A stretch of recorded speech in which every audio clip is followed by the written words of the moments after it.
Hi, my name is Brianna Rosser, and I'm an undergraduate research student at Seminole State College of Florida.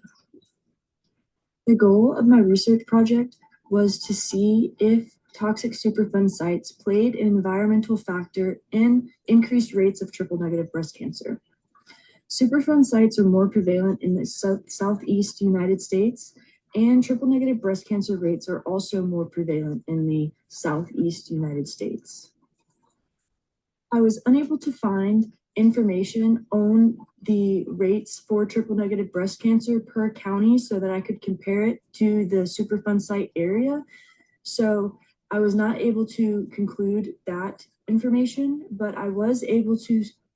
see there's a correlation between low income communities and Superfund sites being close in proximity to those low income communities.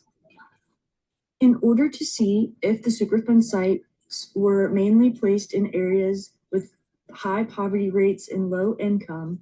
I used the Environmental Protection Agency Nationals Priority List to identify Superfund sites in the states of Mississippi, Louisiana, Georgia, North Carolina, and Virginia.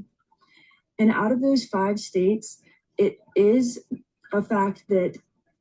Superfund sites are placed in low-income communities.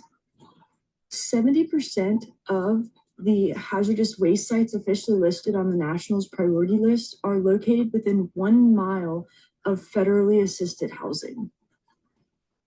Not only did I use the Nationals priority list from the EPA to identify the Superfund sites, I used the United States zip.com to look at the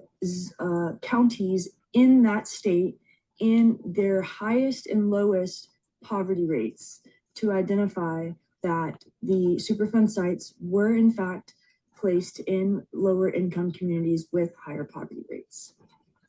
The content that I have gained, the knowledge that I have gained from this class and the skills that I have learned will allow me to continue researching in various different aspects that I find interesting.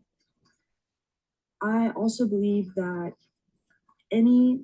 home built on a reused Superfund site or within 1 to 3 miles of the Superfund site should come with a informational sheet that shows the potential chemicals that they are being exposed to and the possible health side effects, so people can make an informed decision on where they choose to live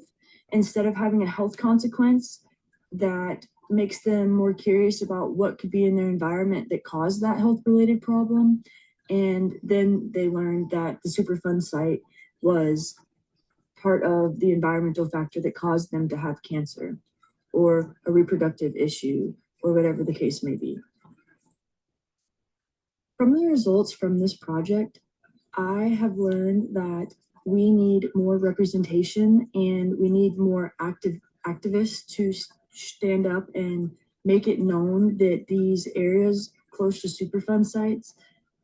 could cause potential lifelong health related issues for those people that live there. And it is unfair that people that are of low income or low education are subject to these chemicals due to their ignorance, and that is not fair. I am most proud of this project is that even though I at times didn't know what I was doing, I continued on and I had the mentorship of Professor Byfield to direct me in the right direction in order to keep me on track when I felt like all the information was very overwhelming. This project has shaped my perspective in that I did not realize that these communities were built so close to Superfund sites or on reused sites, and they were not made aware of the potential effects that these Superfund sites could have on their health.